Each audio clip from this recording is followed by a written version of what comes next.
Hi friends, welcome to my YouTube channel.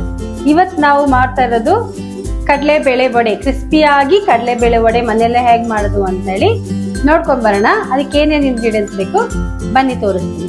ಮೊದಲಿಗೆ ನಾವು 5 hours ನೆನೆಸಿಟ್ಕೊಂಡಿರೋಂಥ ಕಡಲೆಬೇಳೆ, ಅದಕ್ಕೆ ಮಿಕ್ಸ್ ಮಾಡ್ಕೊಳ್ಳೋಕ್ಕೆ ಈರುಳ್ಳಿ, ಕರ್ಬೇವಿನ ಸೊಪ್ಪು, ಕೊತ್ತಂಬರಿ ಎಲ್ಲ ಸಣ್ಣದಾಗಿ ಚಾಪ್ ಮಾಡ್ಕೊಂಡಿರ್ಬೇಕು. ನಂತರ ನಾವು ಹಸಿಮೆಣಸಿನ್ಕಾಯಿ, ಶುಂಠಿ, ಬೆಳ್ಳುಳ್ಳಿ, ಚಕ್ಕೆ, ಲವಂಗ 2 ಪೀಸ್ ತೊಗೊಂಡಿದ್ದೀವಿ. ಇದನ್ನೆಲ್ಲ ತೆರೆಯಾಗಿ ಗ್ರೈಂಡ್ ಮಾಡ್ಕೋಬೇಕು. ಮೊದಲಿಗೆ ನಾವು ಕಡಲೆಬೇಳೆನ ಮಿಕ್ಸಿಗೆ ಹಾಕ್ಕೊಂಡು ಗ್ರೈಂಡ್ ಮಾಡ್ಕೊಂಡು ಬನ್ನಿ. ಈಗ ನೆನೆಸಿರೋಂಥ ಕಡಲೆಬೇಳೆನ ತೆರೆಯಾಗಿ ಗ್ರೈಂಡ್ ಮಾಡ್ಕೊಳ್ಳೋಣಂತೆ. ಜಾಸ್ತಿ ಪೇಸ್ಟ್ ಬೇಡ, ತೆರೆಯಾಗಿ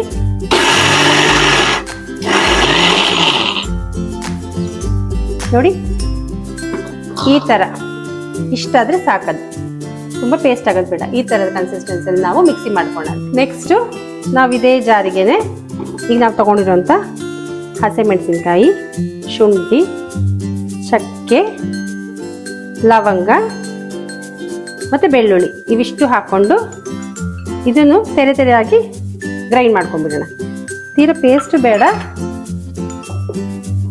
ಮಿಕ್ಸಿ ಹಾಕೊಂಡ್ಬಿಡೋಣ.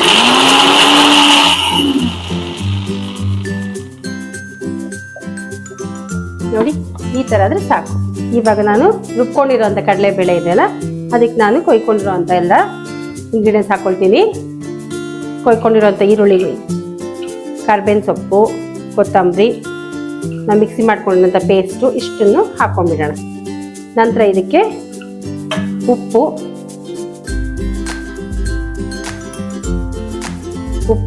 ಸ್ವಲ್ಪ ಅಕ್ಕಿ ಹಿಟ್ಟು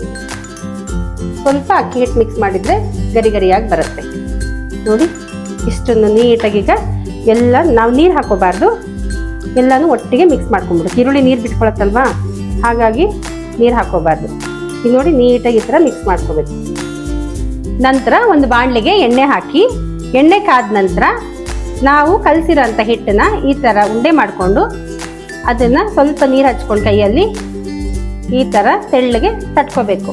ನೋಡಿ, ಈ ಆಕಾರದಲ್ಲಿ ತಟ್ಕೊಂಡು ಇದನ್ನು ನಿಧಾನಾಗಿ ಎಣ್ಣೆಗೆ ಬಿಡಬೇಕು. ಈ ಥರ ನೋಡಿ, ಈ ಥರ ಲೋ ಫ್ಲೇಮ್ ಮಾಡ್ಕೊಳ್ಳಿ. ಇದೇ ಥರನೇ 3-4 ಉಂಡೆನ ಮಾಡಿಕೊಂಡು ನಾವು ಹೀಗೆ ನೀಟಾಗಿ ತಟ್ಕೊಂಡು ಇದನ್ನು ಎಣ್ಣೆಯಲ್ಲಿ ಬಿಡೋಣ.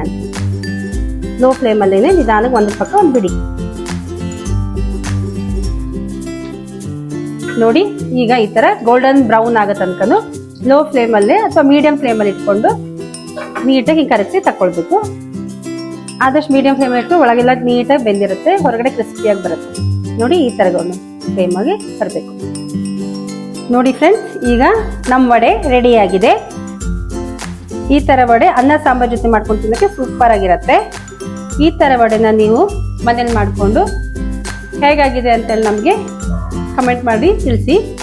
ಈ ಥರ ರೆಸಿಪೀಸ್ ಬೇಕಾದರೆ ನಮ್ಮ ಚಾನಲ್ನ ಸಬ್ಸ್ಕ್ರೈಬ್ ಮಾಡಿ. Thank you friends.